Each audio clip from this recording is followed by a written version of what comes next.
नमस्कार दोस्तों, dreamy doodle channel में आपका बहुत बहुत स्वागत है।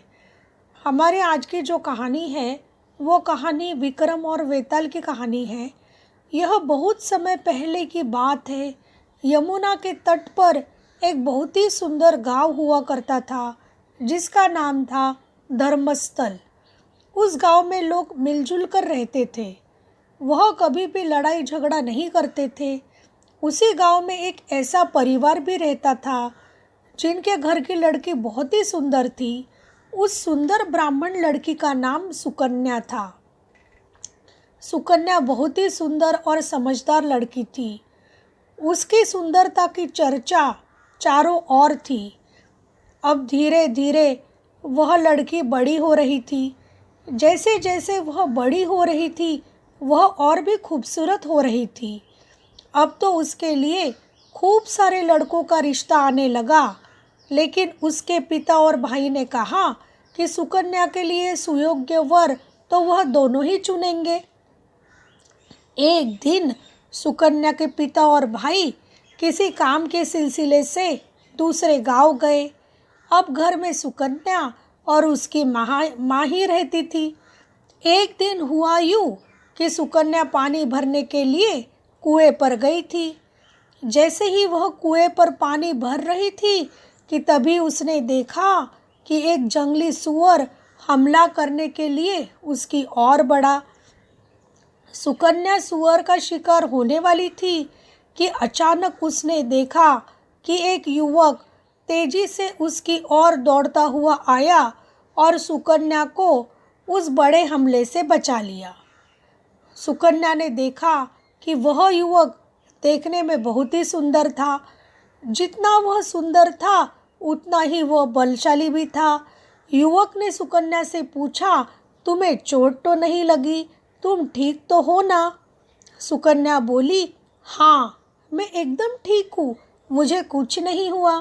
फिर वह युवक जब वहाँ से जाने लगा तो सुकन्या ने उसे जाने से रोक दिया और कहा, अरे आप ऐसे कैसे जा रहे हैं? आप मेरे साथ मेरे घर चलिए, मैं आपके साहस का परिचय अपनी माँ को दूंगी। ऐसा करने पर वह युवक सुकन्या के साथ उसके घर चला गया। वहाँ पर पहुँचकर जब सुकन्या ने अपनी माँ को सारी बात बताई तो वह उस लड़के के साहसिक कार्य से बहुत प्रभावित हुई। उसने मन ही मन में यह फैसला कर लिया था कि वह उस लड़के को सुकन्या का वर बना देगी। तो वही दूसरी ओर सुकन्या के पिता और भाई ने भी अपने हिसाब से खुद के अनुरूप सुकन्या के लिए वर चुन लिए थे। उनके पिता और भाई जब अपने गांव लौटे तो वह दोनों ही अपने साथ सुकन्या के लिए वर साथ में लेकर ही लौटे। सबसे पहले घर आए सुकन्या के पिता और फिर थोड़ी ही देर बाद सुकन्या का भाई भी लौट आया। दोनों ही दो वर के साथ लौटे। जब सुकन्या की माँ को यह बात पता चली तो उसे बहुत अजीब लगा। उसने अपने पति और बेटे को यह बता दिया कि उसने भी सुकन्या के लिए एक लड़के का चुनाव कर लिया है।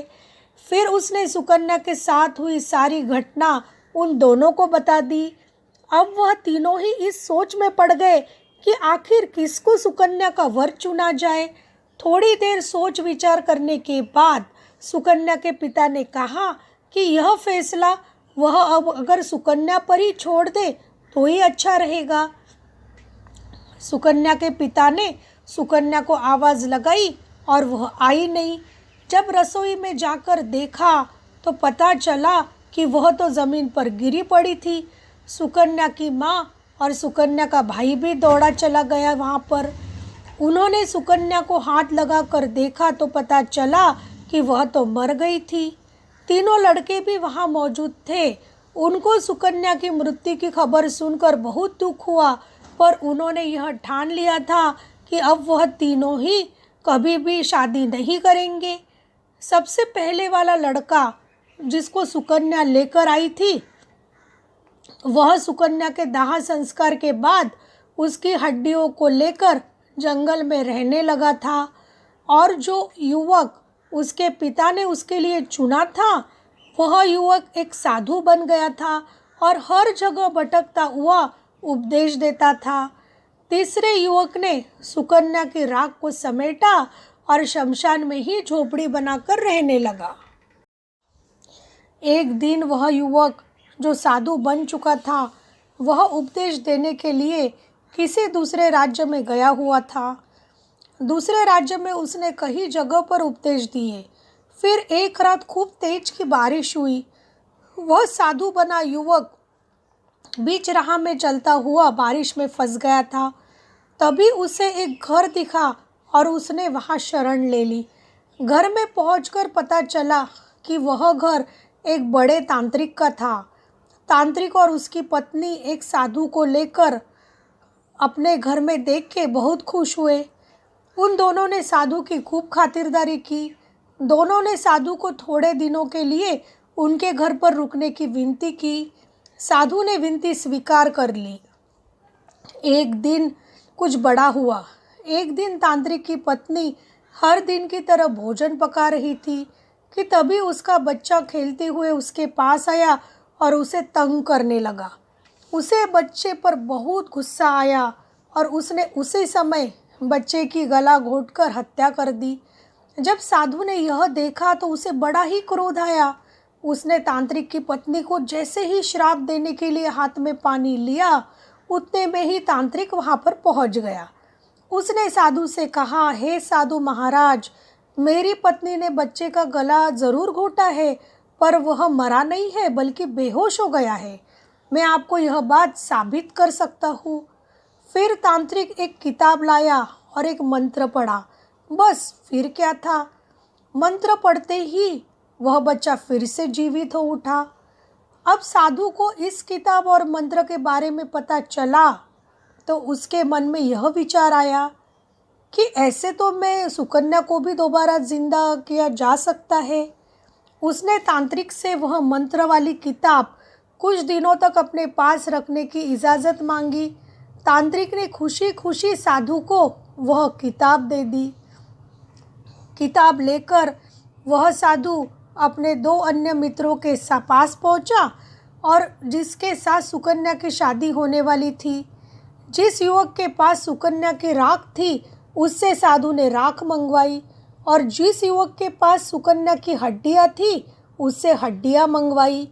फिर साधु बने युवक ने किताब खोलकर उसमें से मंत्र पढ़ा और सुकन्या को जिंदा कर दिया। जैसे ही सुकन्या जिंदा हुई, वह तीनों खुशी से झूम उठे। अब यह बताओ कि आखिर सुकन्या ने किसको अपना वर चुना? बेताल ने विक्रम से सवाल किया। विक्रमादित्य इस प्रश्न पर चुप ही रहा, लेकिन बेताल को विक्रम की चुप्पी बर्दाश्त नहीं हुई। उसने विक्रम से वही सवाल किया और कहा कि अगर विक्रम ने उसके प्रश्न का जवाब नहीं दिया तो वह उसे भयंकर गुस्सा हो जाएगा। इस पर विक्रम ने जवाब दिया, परंपरा के अनुसार जो व्यक्ति सुकन्या की राख को लेकर श्मशान में रह रहा था, वह उसका असल मायने में पति था। ऐसा इसलिए है